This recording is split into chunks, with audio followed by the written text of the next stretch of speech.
Hello everyone, இன்றைக்கி chicken masala எப்படி செய்யலாம்னு சொல்லிட்டு பார்க்கலாம். ஃபஸ்ட்டு ஒரு கடாயில் எண்ணெய் ஊற்றிக்கோங்க. எண்ணெய் ஊற்றிட்டு அதுக்கு மேலே இந்த மாதிரி சிக்கன் லெக் பீஸ் ஒரு 10 பீசஸ் எடுத்துக்கோங்க.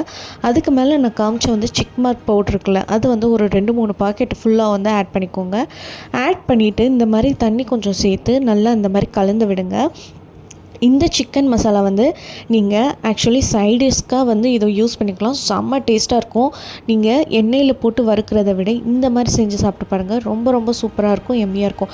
இப்போ அதை நான் க்ளோஸ் பண்ணிவிட்டு இன்னொரு கடாயில் என்ன பண்ணுறேன்னா, ஒரு எண்ணெய் ஊற்றி அதில் சின்ன சின்னதாக கட் பண்ண வெங்காயம், பெரிய வெங்காயம் ஒரு 2 வெங்காயம், அப்புறம் ஒரு 2 பச்சை மிளகாய், இந்த மாதிரி சின்ன சின்னதாக கட் பண்ணி ஆட் பண்ணிக்கோங்க. ஆட் பண்ணிவிட்டு அது இந்த மாதிரி எண்ணெயில் வதங்கட்டும். வதங்கிட்டு இருக்கும்போது நம்ம அதை க்ளோஸ் பண்ணிடலாம். இப்போ நம்ம தனியாக வேக வச்ச சிக்கனை தனியாக எடுத்து வச்சிட்டோம். வேந்துருச்சு சிக்கன். இப்போ அந்த தண்ணியை தனியாக செப்ரேட் பண்ணி எடுத்துக்கலாம். பார்த்து மெதுவாக எடுங்க. இந்த தண்ணி ரொம்ப ரொம்ப முக்கியம், இந்த மசாலா தண்ணி. இப்போ சிக்கன் பாருங்கள் நல்லா வெந்து வந்துருச்சு. லெக் பீஸாக ஆட் பண்ணனால நம்ம இந்த மாதிரி ஸ்டார்டிங்லேயே வேக வச்சிடணும். இப்போ நம்ம அந்த தண்ணியை ஒரு வடை சட்டியில், அந்த ஆனியன் இது பண்ணி போட்டிருந்தோம்ல, அந்த வடை சட்டியில் இந்த தண்ணியை ஆட் பண்ணிக்கலாம். பச்சை மிளகா போட்டு வதக்கின வடை சட்டிலேயும் இந்த தண்ணியை ஆட் பண்ணிவிட்டு கொஞ்சம் கொத்தமல்லி மட்டும் ஆட் பண்ணிக்கோங்க, ஃப்ளேவர்க்காண்டி. ஆட் பண்ணிவிட்டு இந்த மாதிரி கொதி இது நல்லா வற்றி அந்த எண்ணெய் பிரிஞ்சு வரணும். இப்போ பாருங்கள், சிக்கனில் இருக்க தண்ணி ஃபுல்லாக எடுத்தாச்சு. இப்போ அந்த தண்ணி வற்றி நல்லா இந்த மாதிரி பேஸ்ட் மாதிரி வந்துருச்சு. இந்த ஸ்டேஜில் நம்ம என்ன பண்ணணும் அப்படின்னா, நாம் கொஞ்சம் கொஞ்சமாக சிக்கனை ஆட் பண்ண ஆரம்பிக்கணும். நீங்கள் இப்போது சூடாக சாப்பிட்றாங்க அப்படின்னா ஃபஸ்ட்டு 2 பீஸ் அவங்களுக்கு போட்டு தனியாக அந்த கிரேவியோடு கொடுத்துருங்க.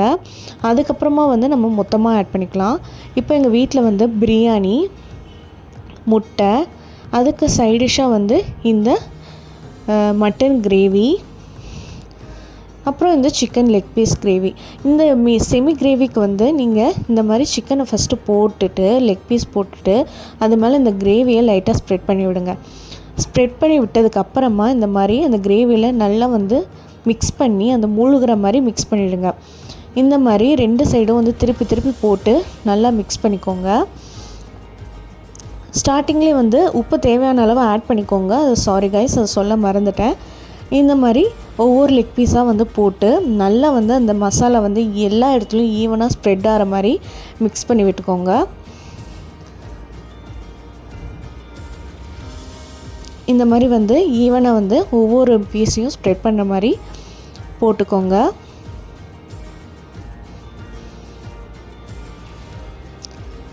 நல்லா பாருங்கள், அந்த கிரேவி செமி கிரேவியாக பார்க்கவே ரொம்ப அற்புதமாக சூப்பராக இருக்குது. அந்த எண்ணெய்லாம் பிரிஞ்சு வர்றதை பார்க்கும்போதேவும்.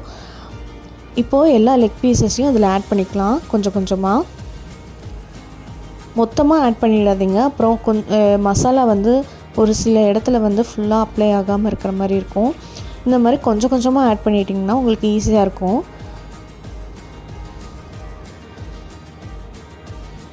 ஃபஸ்ட்டு ஒரு 6 பீசஸ் போட்டுக்கிட்டேன். அதுக்கப்புறம் ஒரு 6 பீசஸ், அதுக்கப்புறமா இன்னும் மிச்சம் இருக்கிறது இந்த மாதிரி தான் போட்டு எடுத்துக்கணும். இப்போ பாருங்கள், ஒரு 5 மினிட்ஸ் நல்லா வெந்துருச்சு. அந்த மசாலாவோட கோட்டிங் ஆகிடுச்சு. பாருங்கள், இந்த கிரேவி கொஞ்சம் வற்றிருக்கிறது உங்களுக்கு தெரியும்.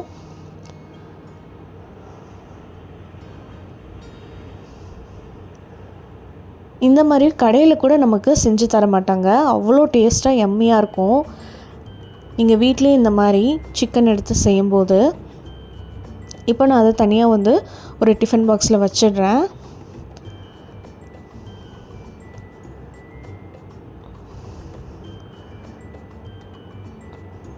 லெக் பீஸ் நம்ம முதவே வேக வைக்கிறனால நம்ம இந்த டைம் ரொம்ப நேரம் வேக வைக்க தேவையில்ல.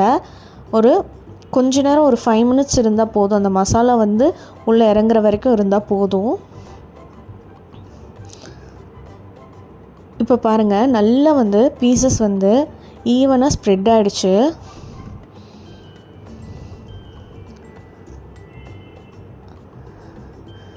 இப்போ நம்ம இந்த பீசஸ் தனியாக இன்னொரு ஹாட் பாக்ஸில் மாற்றி எடுத்து வச்சுக்கலாம்.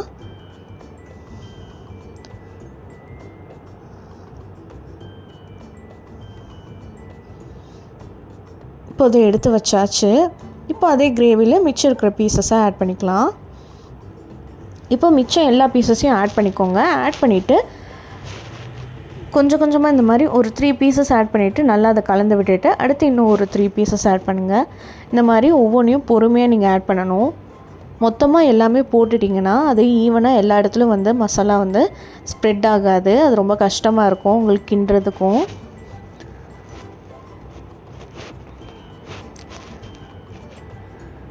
இப்போ பாக்கி இருக்கிற 6 பீஸ் ஆட் பண்ணிவிட்டு அந்த ஓரமாக இருந்த தண்ணி கொஞ்சோண்டு இருந்துச்சுல அதையும் ஆட் பண்ணி இந்த மாதிரி நல்லா வந்து பொறுமையாக கிளறி விடுங்க.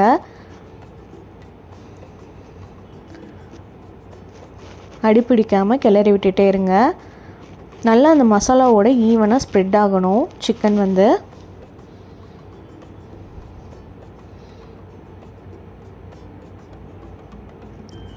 ஸோ நம்ம பிரியாணிக்கு வந்து சைட் டிஷ்ஷாக வந்து இதை வச்சு சாப்பிட்றப்போ ரொம்ப ரொம்ப நல்லாயிருக்கும்.